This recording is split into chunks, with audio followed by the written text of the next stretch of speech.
حي على الفلاح حي على الفلاح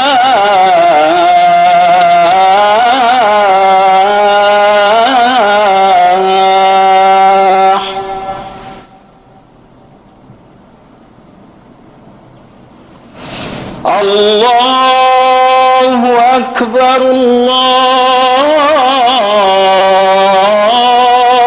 أكبر لا إله إلا الله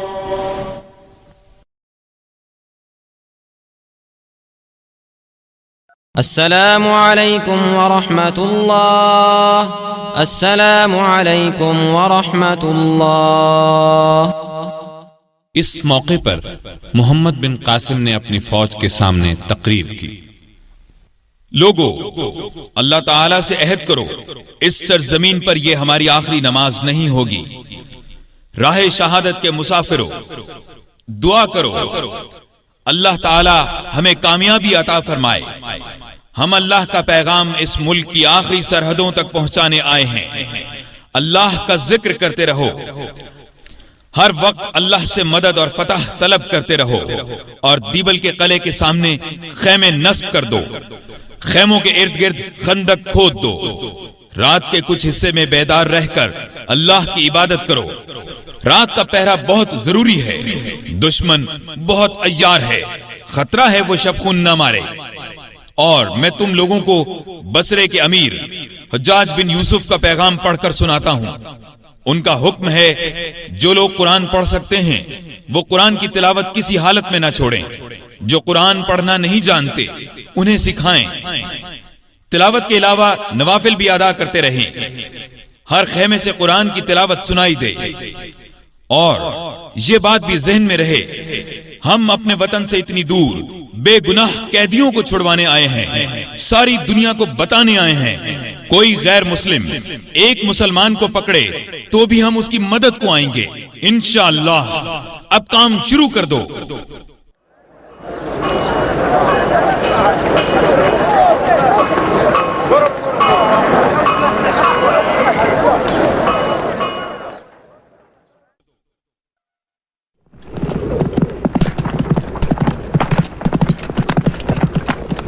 محمد بن قاسم اس آواز کو سن کر چونک اٹھا۔ اس نے فوراً محافظ سے پوچھا، یہ کیسی آواز ہے؟ کوئی آ رہا ہے؟ محافظ نے فوراً کہا، سالار، ہمارے چند سپاہی ایک ہندو پنڈت کو پکڑ کر لا رہے ہیں۔ محمد بن قاسم نے حیران ہو کر کہا، کیا کہا؟ پنڈت؟ اسے میرے خیمے میں لے آؤ۔ جلد ہی پنڈت اس کے سامنے کھڑا تھا۔ ایک سپاہی نے بتایا، سالار، یہ قلعے کی طرف سے اس طرف آ رہا تھا، ہم نے پکڑ لیا۔ محمد بن قاسم نے نظر بھر کر اس کی طرف دیکھا، پھر بولا، بولو، کون ہو تم؟ پنڈت نے سر اوپر اٹھایا اور پرسکون آواز میں اس نے کہا، میں پنڈت نہیں، مسلمان ہوں، عرب ہوں۔ محمد بن قاسم یہ سن کر چونکا۔ اس نے جلدی سے پوچھا، پھر تم نے یہ بہروپ کیوں بھرا؟ عرب مسکرایا اور بولا، عرض کرتا ہوں، سندھ کے علاقے میں کچھ عرب بھی آباد ہیں، میں ان میں سے ایک ہوں۔ ہمارے سردار کا نام حارث علافی ہے، مجھے انہوں نے آپ کے پاس بھیجا ہے۔ ہماری تمام تر ہمدردیاں آپ کے ساتھ ہیں، لیکن ہم اعلانیہ آپ کی مدد نہیں کر سکتے، اس لیے کہ ان کے علاقے میں رہتے ہیں۔ تاہم حارث علافی خفیہ طور پر آپ کی مدد کرنا چاہتے ہیں۔ انہوں نے میرے ذریعے آپ کو پیغام بھیجا ہے۔ اس قلعے میں ایک بہت بڑا مندر ہے، اس میں کئی اونچے گنبد ہیں۔ درمیانی گنبد تو اس قدر بلند ہے کہ بہت دور سے نظر آتا ہے۔ اس گنبد پر ایک بانس نصب ہے، بانس پر سبز رنگ کا جھنڈا لہرا رہا ہے۔ ان ہندوؤں کا یہ عقیدہ ہے کہ جو بھی اس جھنڈے کو دیکھ لے گا اس کا کام آسان ہو جاتا ہے۔ ان کا عقیدہ ہے یہ جھنڈا دن کے دیوتا نے اپنے ہاتھ سے لگایا تھا۔ یہ بھی مشہور ہے کہ جو بھی اس قلعے کو فتح کرنے کی نیت سے آئے گا خود ختم ہو جائے گا۔ وہ بہت فخر سے کہتے ہیں جس طرح مسلمانوں کے پہلے 2 سالار مارے گئے اسی طرح یہ سالار بھی مارا جائے گا، اس لشکر کو بھی شکست ہوگی۔ اب ہمارے سردار حارث علافی کا آپ کو مشورہ ہے کہ اگر آپ اس جھنڈے کو گرا دیں تو ہندوؤں میں کھلبلی مچ جائے گی، پھر ان کے پاؤں جم نہیں سکیں گے اور دیبل آپ کے قدموں میں ہوگا۔ عرب کے خاموش ہونے پر محمد بن قاسم نے کہا، ہاں، میں نے فصیل پر کھڑے ہندو فوجیوں کے جملے سنے ہیں۔ وہ طنزیہ انداز میں کہہ رہے تھے، جدھر سے آئے ہو ادھر ہی چلے جاؤ۔ اپنے پہلے 2 سالاروں کی موت اور ان کے لشکروں کے انجام سے عبرت حاصل کرو۔ یہ دیوتاؤں کا شہر ہے، دیوتاؤں کے قہر سے بچو۔ میں ان کی باتیں صبر اور سکون سے سنتا رہا ہوں، اس لیے کہ والی بصرہ کا حکم تھا جب تک ان کی طرف سے اجازت نہ ملے حملہ نہ کیا جائے۔ اب ان کی طرف سے مجھے حملے کا حکم مل چکا ہے۔ جھنڈے والی بات میں نے ذہن میں بٹھا لی ہے۔ حارث علافی کا میری طرف سے شکریہ ادا کر دینا۔ میں تو یہ بھی جانتا ہوں کہ راجہ داہر نے حارث علافی کو اپنی فوجوں کی مدد کے لیے کہا تھا، لیکن انہوں نے انکار کر دیا۔ اگرچہ وہ اور ان کے تمام ساتھی موجودہ خلیفہ ولید بن عبد الملک کے خلاف ہیں اور موجودہ اسلامی حکومت آپ لوگوں کو باغی خیال کرتی ہے، لیکن اس کے باوجود حارث علافی نے راجہ داہر کا ساتھ دینے سے انکار کر دیا اور مسلمانوں کے خلاف تلوار نہیں اٹھائی۔ اس لیے ان کی عظمت میرے دل میں ہے۔ میں ان کا پیغام بھی شکریہ کے ساتھ وصول کرتا ہوں۔ اس پہلو کو ذہن میں رکھوں گا۔ انشاءاللہ ہم آپس میں دوست رہیں گے۔ مہمان کو لے جایا جائے اور ان کی خاطر مدارت کی جائے اور جونا سلمی کو بلایا جائے۔